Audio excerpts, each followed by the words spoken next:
Good evening, ladies and gentlemen. Thank you for joining me tonight. Tonight's going to be an interesting topic because we're going to be speaking about functional medicine. And I guess if anyone is confident, if anyone is well versed on functional medicine, I would consider myself as being one of those people. It's not because I like to pat myself on the back, but the fact is that I have sat under the tuition of one of the greatest minds in functional medicine, and that is Dr. Jeffrey Bland. And when you understand the philosophy and the connection between the human gene and the way the body functions, you come to realize that the medical modality which has been orchestrated in our universities is a complete farce. Okay, so I'm talking about compartmentalized medicine. Compartmentalized medicine, what does that mean? Well, you go into a university and you study a certain degree. You'll do a certain discipline of 4 or 5 years, and that compartment that you study would be, well, let's just look at the individual systems of the body. It might be cardiovascular, it might be epidemiology, or it might be orthopedic, or it might be hormonal, or it might be the respiratory system, or it might be the hormonal system, it might be the reproductive system. And so this is the form of medicine that has categorized even the statutory code and laws that exist in the law books today. And unfortunately, these laws do not really regard the laws of citizens, okay? So, from my opinion, all of the law, the majority of the laws that exist today is corporate law. It's not citizen law. And this is why the citizen has difficulty even trying to feed himself. When is it given that a man should have to go and get a license to eat? When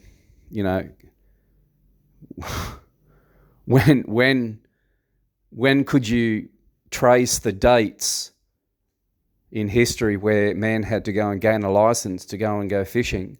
This is the insanity of the greed that exists today, and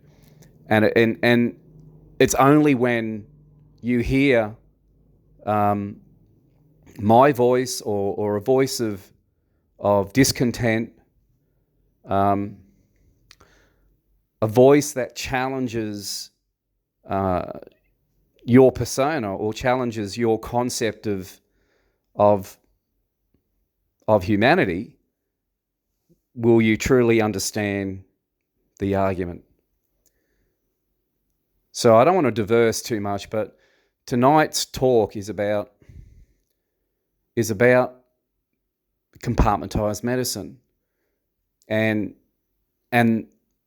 the ridiculous insanity that surrounds this whole system.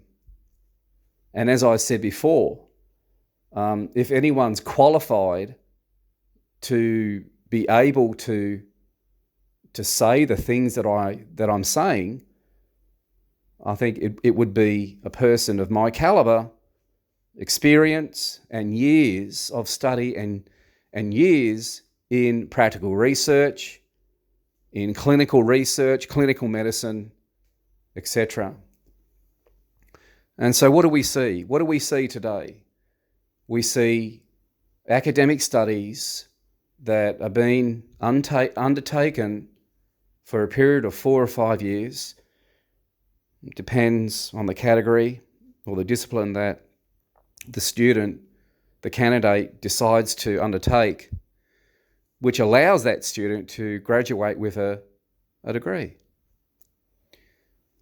And when you look at the public statistics of the results, recovery, rehabilitation, restoration of the millions and millions of people who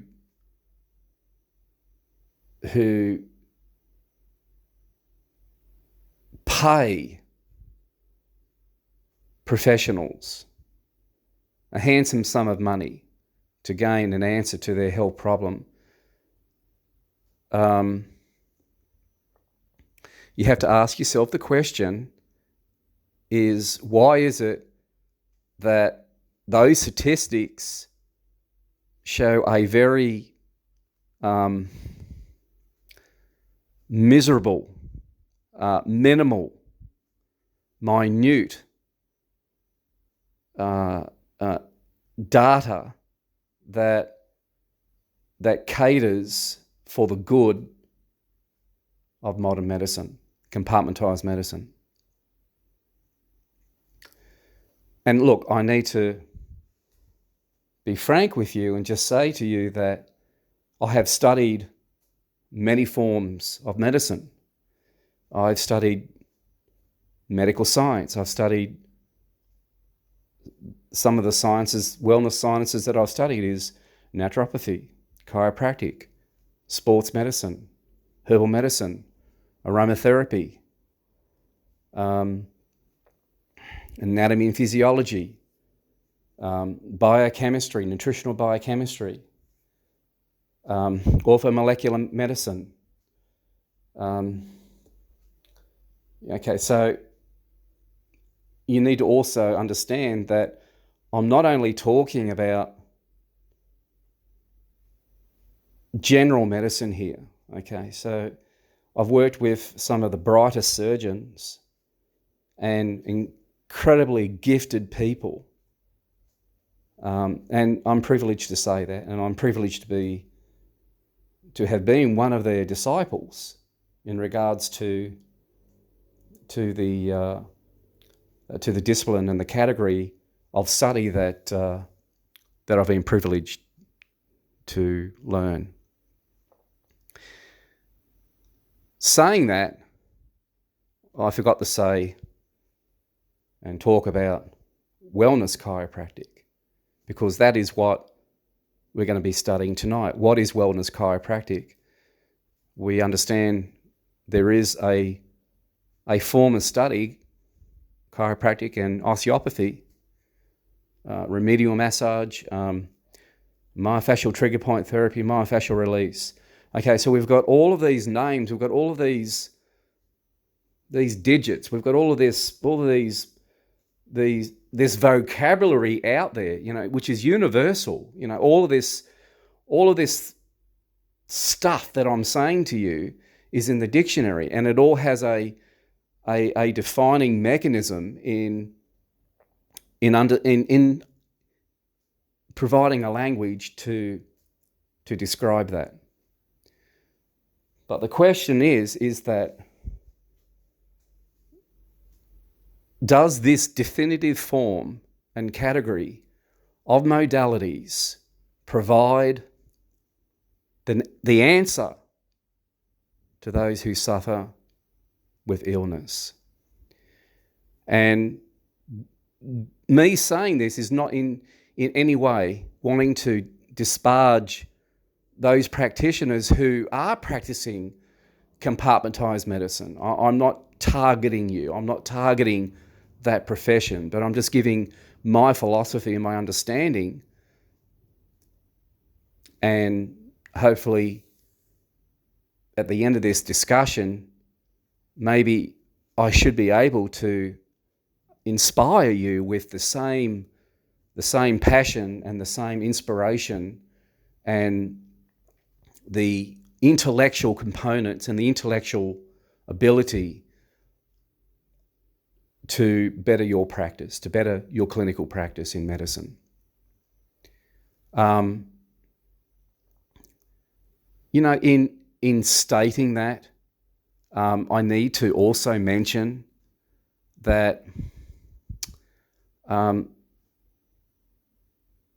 believe that I'm probably one of the most qualified people, and I can honestly say this, I can honestly say this with conviction, that when you stand in a court of law and you can defend your belief, your system of belief, I'm not talking about religious belief here. Okay, there are many people who have a religious belief. I believe there are people who should not be in power who have a religious belief. And as a matter of fact, these people are dangerous. They're fanatics.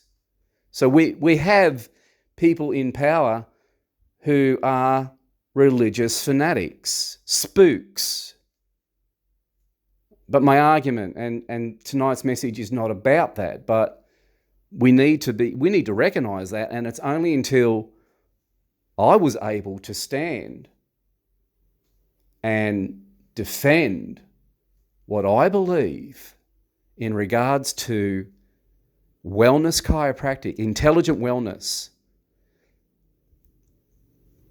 I think I have the right, I have the privilege of saying that, hey, I've been there, I know what I'm talking about, and you need to listen. Listen up. That's what I'm trying to say. That's what I'm trying to say.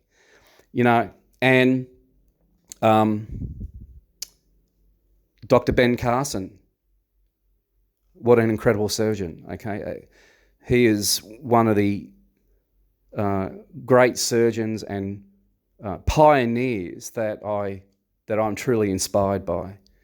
And when you watch his video, Gifted Hands, you'll understand the reason why.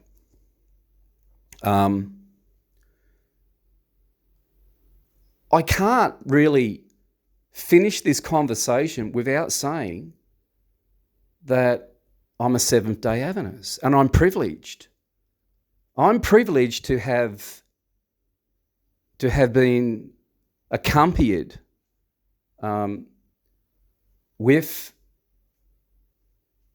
a belief, okay, with a, I don't call it a religion, okay, but I'm privileged. I'm glad to know that I'm only saying to you now what you're hearing is because of that influence, okay? Or everything's about influence. Everything's about influential. Okay, so I'm very glad to share with you this reasoning on compartmentalized medicine. Okay, so just to cap some of the topics that we've spoken about already, we've spoken about medical modalities which have been instrumentalized in the universities. We've spoken about various categories of academic study which various candidates and students undertake to do a certain degree. So let's continue on from there, okay?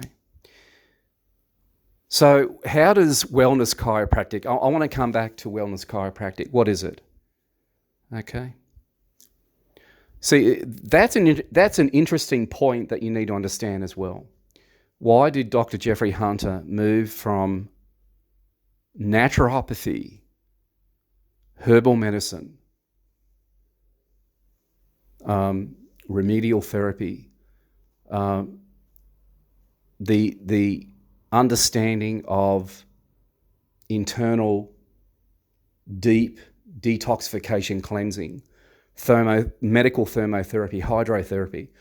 Why is it that Dr. Hunter moved from that category of study and move into the line of chiropractic? I mean, when I was learning naturopathy in Australia, we didn't learn that chiropractic is to be practiced without the use of herbal medicine, water therapy and herbal medicine. But yet in America right now, the universities are doing that. But yet when you look at the original inroads, when you look at the original traditional empiric methods of chiropractic, you can just go to the Steed. I think there's something on YouTube called the Steed Chiropractic Hospital. Very interesting. They had everything there. Okay, chiropractic was not practiced without many of these forms of medicine that I'm talking about, and but that is not to say that one category of study, chiropractic, is bad. I'm not saying that at all. I'm working with some of the most influential chiropractors right now who have been trained in American Chiropractic University, which is a different, what's the word I'm looking for? It's not a different discipline to the Australian method. I think it's just a different concept. If you read Bernard Jensen, he's a chiropractor. He writes a lot about tissue cleansing. If you read about Norman Walker, okay, another great pioneer in regards, all of these men understood that chiropractic was important.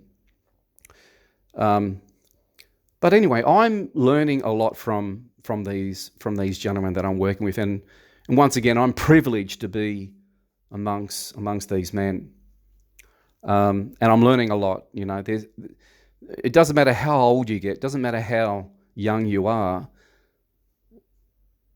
and it doesn't matter how much you know. You'll never come to the point where you can say, "Hey, I know it all." That's total bullshit. You're a liar if you say that.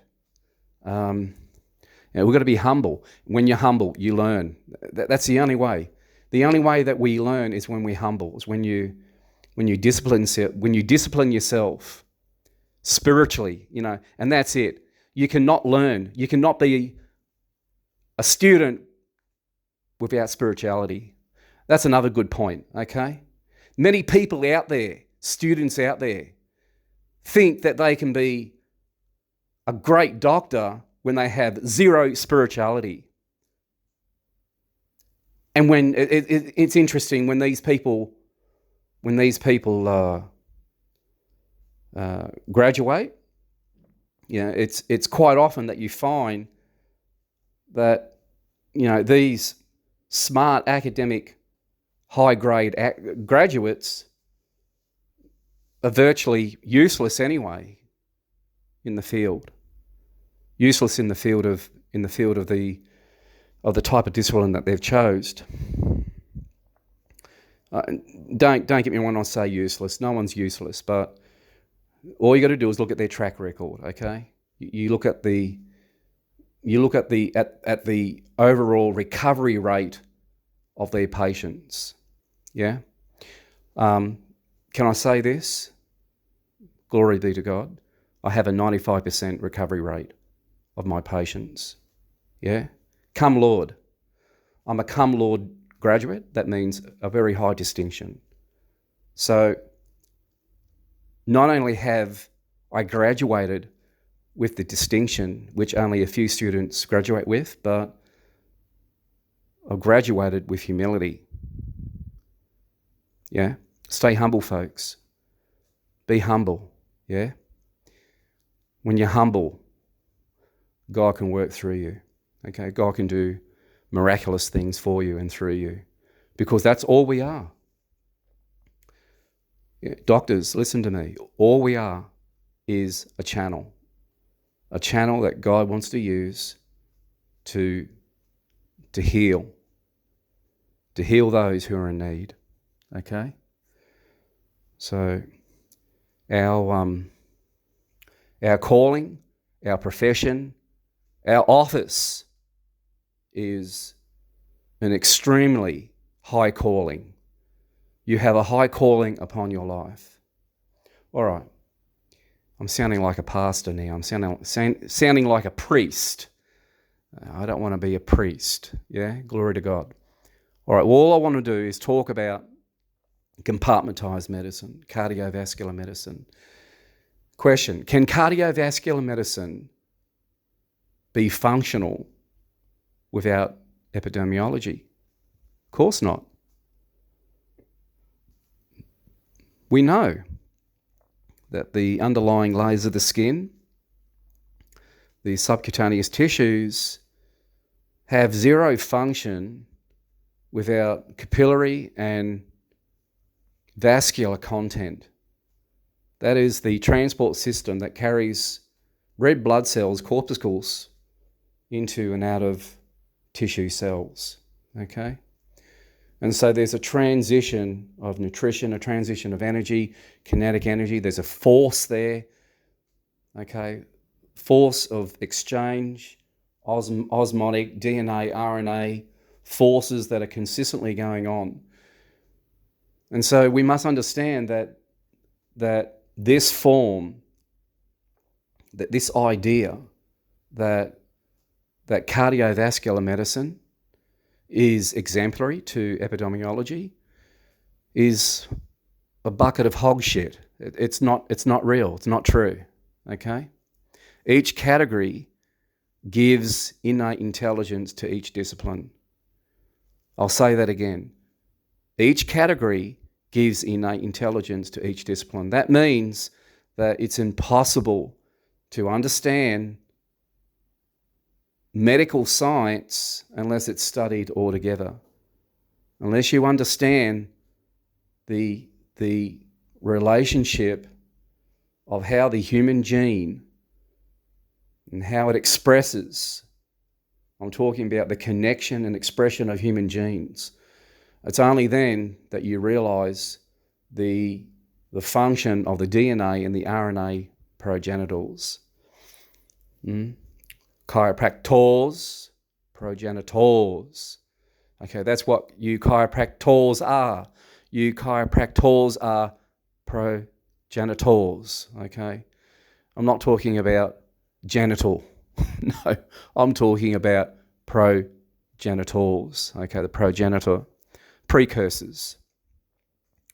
That's what the progenitors are. If you study Virginia Livingston Wheeler, you'll come to study her philosophy and understanding of bacterial medicine and the progenitor cryptocide, which eventually became part of reproductive medicine, the understanding of how the ovary and conception was transitional in the female womb.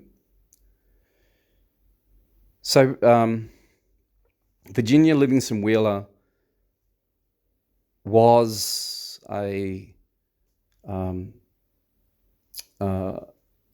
great researcher in the field of cancer, and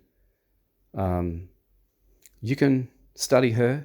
Very few people understand who Virginia Livingston Wheeler was and her great success and her great research, her great legacy that she left behind. I think earlier on I was talking about standing in court, and you must understand that when you start talking about progenitor crypticide, that's the very thing that can get you in the trouble, because cancer is a multi-billion-dollar industry, and it's all coded by statutory law to guard the benefits of the public.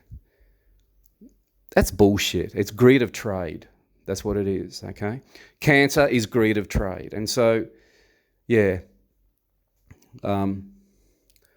why is it in my early days of study that, we're always cautioned in Australia, in the Australian university, the Australian colleges. Of course, I studied in the university, but when all of our colleges were studying chiropractic and naturopathy, it was all private colleges. Definitely, there was no university that ever wanted to take on, a mundane therapy. They thought it was mundane, where only a few people, there was only a few hundred practitioners in the country that were practicing, and I was one of those practitioners, okay? Yeah, the grassroots. I was part of the grassroots.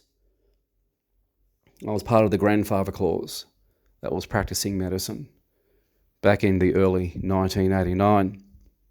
So I've come a long way. I know a lot of people who I call them mentors, because you must understand that our form of medicine, that naturopathy came from England. Okay, and it was through Maurice Blackmore.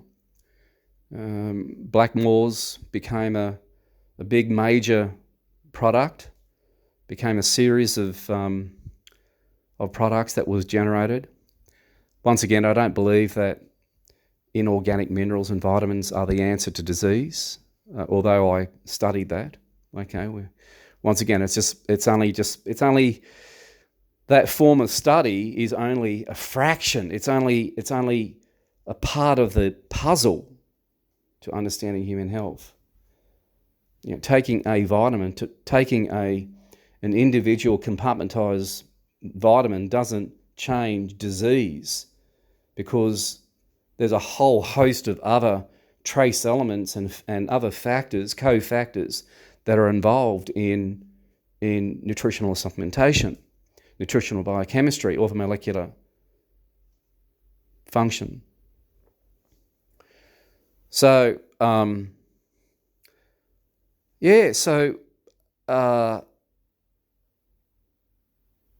my whole philosophy has changed for good in regards to being influential. I can look at the effects of what I went through and categorize it as a bastardized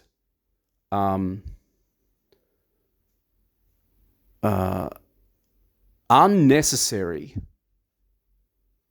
circumstance or situation to go through to further medicine, to further our cause, to further our industry. But I say no. Tonight I'm saying no. Because, once again, let's go back to the original question. Why is it that I flip the coin? Why is it that Dr. Hunter went from naturopathy? Okay. Why is it that Dr. Hunter left over 27 years of in-depth academic study in the field of naturopathy to follow chiropractic medicine? What is it? It's because of my association with what chiropractors suffered, when you look at the history, when you look at the historical background of chiropractic, we understand that the medical herbalist suffered a lot in regards to what they call practicing medicine without a license, which is what the chiropractors were being challenged with as well. Okay, so that's why many of the chiropractors actually went to prison, is because the AMA and their ridiculous laws. Okay, now we're talking about laws. What are these laws that I'm talking about? I'm talking about pharmaceutical lobbyists who pay governments to police a category of medicine. And what has happened is that medicine has hijacked, modern medicine has actually hijacked empirical medicine. What do I mean by that? What I'm saying is that drug medicine, pharmaceutical prescription medicine was never heard of until Rockefeller came on the scene and began developing these pharmaceutical agents which were made from petroleum, chemicals, which were to be ingested. That's another word that we use in Australia. They call it ingestive medicine. That's what we're trained. We're trained in ingestive medicine. And we have certain policies in Australia called the Therapeutic Goods Agency. Okay. And so we have to get around this thing.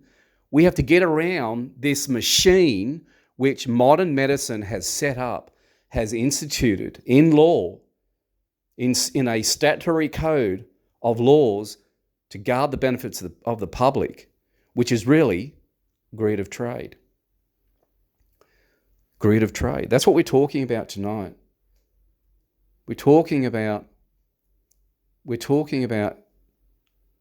how does wellness chiropractic separate itself from greed of trade?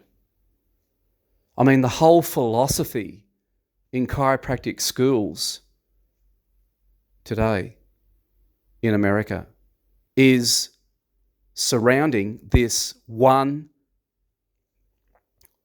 topic, greed of trade.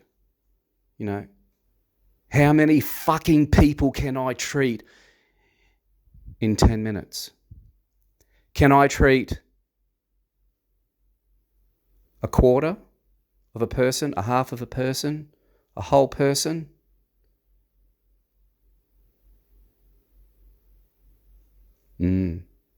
I got you, didn't I? Hey? I got you, didn't I? It hurts, doesn't it? It hurts to know the truth. It's a fact. It's a fact. That's where chiropractic is today. The modern chiropractor is just as much as a whore and a prostitute as his counterpart, the pharmaceutical drug representative. Yeah? You are just as guilty as the pharmaceutical lobbyist that pawns their same ridiculous poisons. You're the same. You're in the same category. Okay? It's a hard law. It's a hard thing to hear. I know. You got to hear it. You got to move away from this idea. It's not God's way. Never has been. It never will be. All right, I'm going to leave it there. Okay, that's a lot to swallow. There's a lot to hear. Put your comments below. I'd like to hear what you've got to say.